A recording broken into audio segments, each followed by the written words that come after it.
Hi everyone, hope you've been having a great start to your week so far. And today I wanted to talk about swells of emotion. So let's say that someone said something or you were in a situation and just somehow you got triggered in that moment and all of a sudden there was this swell of emotion that came up. Whatever the emotion is, it could have been tears and sadness, it could have been frustration and anger, it could have been anything. It could have been guilt or shame. And so when we have these swells of emotion, what I used to do and what I was very familiar with was swallowing the emotion, moving on, not even really thinking about it, and continuing on about my day. Because in that moment, it was almost like too much for me to really sit with it and be with that emotion. Whereas nowadays, I've been in a practice to let the emotion breathe. And sometimes you're not able to do this exactly in the moment. It might be dependent on where you are or who you're with. However, at minimum, creating some space and time to really let that emotion flow through you and let it breathe and honor what's there. Because I think oftentimes in our society especially, we can think of these emotions as, okay, they're negative, we need to get over them quickly, we need to pull ourselves together, we need to wipe away those tears as soon as possible or take a tissue and get rid of them as soon as we can.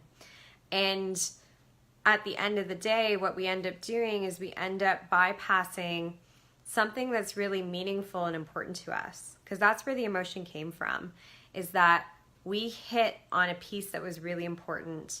And it could be that we were seeking something. Maybe we were seeking love, or we were seeking recognition, or we just wanted someone to give us a different response in that moment, and for whatever reason it didn't happen. And so because we're seeking something and it caused us to feel really tender in that moment, it's also being really tender with ourselves as we flow through it. So that's my biggest suggestion for you, is that the next time that you have a swell of emotion, really just be with it and create that time and space for yourself. I find that it's really helpful to journal my feelings when I'm in that really emotive space, or call a friend or someone that I know is my support system where I can just let it out to them. And sometimes I literally just have to sit on the couch and feel what I'm feeling and let that flow through me. So really honor and recognize your emotions, because they are valid and they are valuable and they're there to tell you something.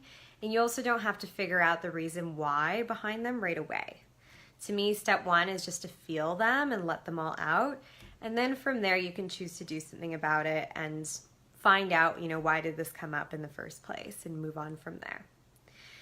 So those are my suggestions for you today. I do hope that you all hold yourselves with tender love and compassion when you go through these moments, because it's not easy.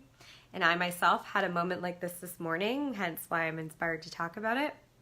And so I wish you all a beautiful rest of your Monday and a great rest of your week. I will see you tomorrow. Take care.